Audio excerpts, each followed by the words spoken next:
Zaman akhir zaman ini adalah zaman fitnah. Orang tidak lagi dapat mengukur kebenaran dengan teori, tidak lagi dapat mengenali kebenaran. Berbagai macam titel sekolah, satu-satunya yang dapat diharapkan membuat kita menjadi mengerti tentang hak dan batil, tentang bengkok dan lurus, tentang yang benar dan yang salah, hanyalah bimbingan dari Allah Subhanahu wa ta'ala. Man qara'a surat Al-Kahfi, siapa yang membaca surat Al-Kahfi yaumal Jumu'ah, malam Jumat, siang Jumat, sore Jumat, adha'allahu lahu min nur, Allah terangi dia dengan cahaya pencerahan, ma bainal jumu'ataini, antara dua Jumat. Siapa yang menghafal 10 awal surat Al-Kahfi, Allah selamatkan dia dari Dajjal.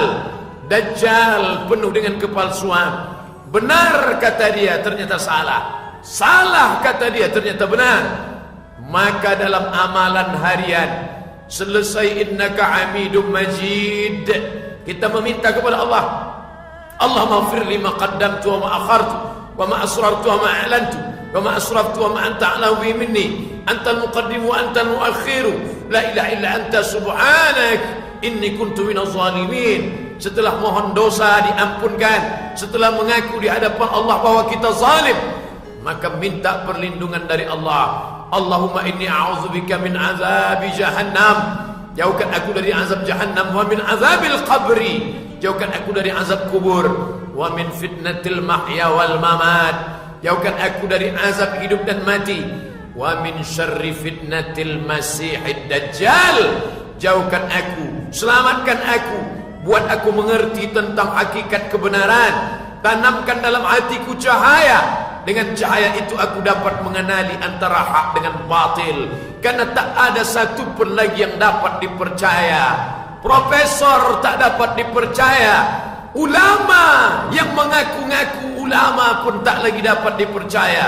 Satu-satunya yang dapat dipercaya hanya bimbingan kebenaran dari Allah, dan bimbingan itu akan datang turun kepada orang-orang yang meminta kepada Allah, arinal haqqa haqqa, tunjukkan pada kami wahai yang benar itu adalah hak, warzuqna ittiba'ah, berikan kami kekuatan, berikan kami keberanian, berikan kami ketegaran untuk mengikutinya. Wa arital batila wa arinal batila batila, tunjukkan pada kami bahwa yang batil itu adalah salah, warzuqna ijtinabah, berikan kami kekuatan, berikan kami semangat, berikan kami pencerahan agar kami dapat mengenali kebatilan, bukan sekedar tahu bahwa ini batil, tapi juga punya keberanian untuk menjauhinya.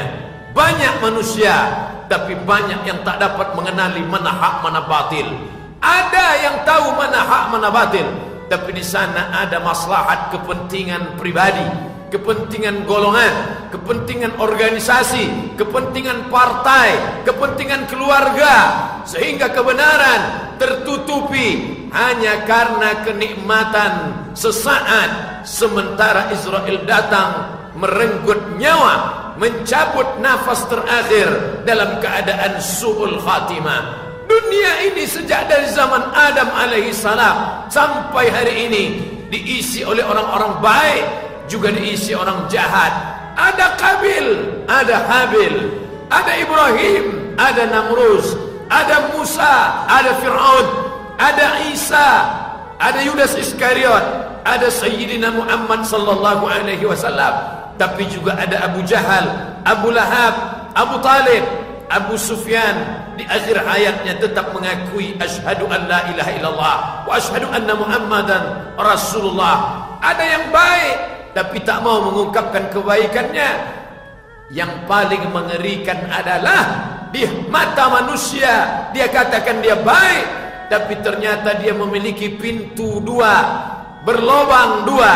Di saat yang sama dia masuk, di saat yang sama cakapnya keluar. Orang seperti ini diletakkan di dalam kerak neraka. Innal munafiqin, orang-orang munafik, fid darkil asfal, dalam keraknya neraka jahannam, khalidina fiha abada, mereka akan kekal selama-lamanya di dalam azab Allah Subhanahu wa ta'ala.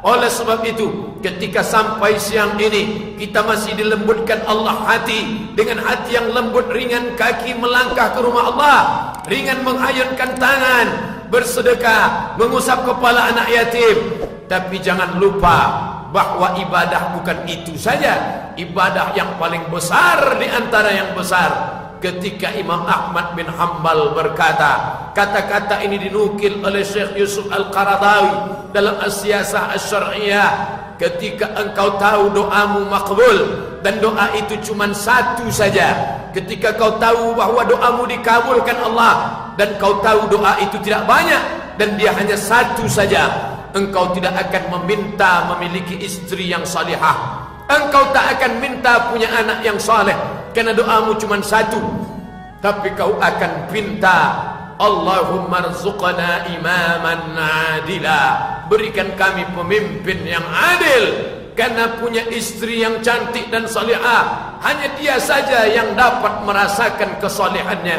Mempunyai seorang anak yang baik, hanya dia saja yang merasakan kebaikannya.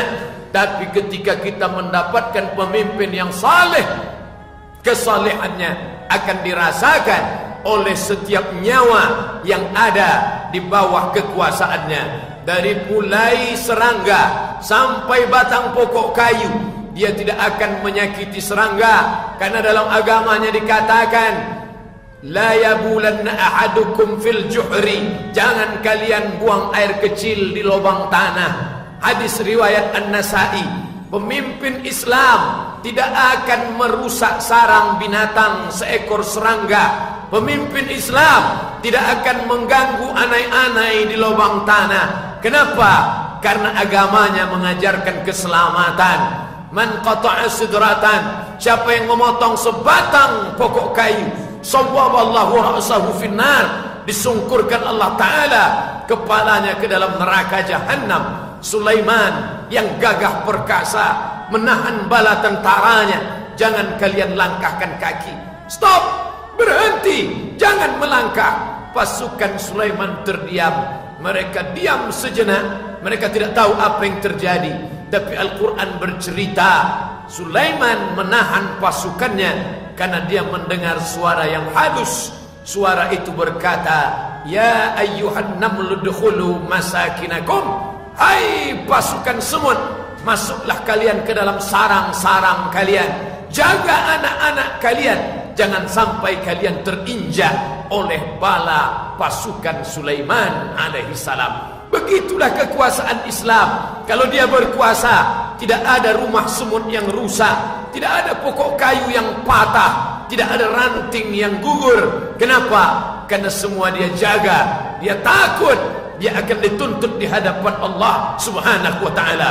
Tapi hari ini mata kita menyaksikan, telinga kita mendengar suara pekikan teriakan orang-orang susah yang dianiaya dengan kekuasaan. Segenggam kekuasaan yang dititipkan Allah bukan dipakai untuk menolong agama Allah, bukan dipakai untuk menolong hamba Allah, bukan dipakai untuk menegakkan kebenaran yang ditumbangkan oleh musuh Allah. Oleh sebab itu, orang beriman, dia tidak hanya memikirkan yang penting saya sudah salat, yang penting saya sudah bayar zakat, yang penting saya sudah santuni anak yatim.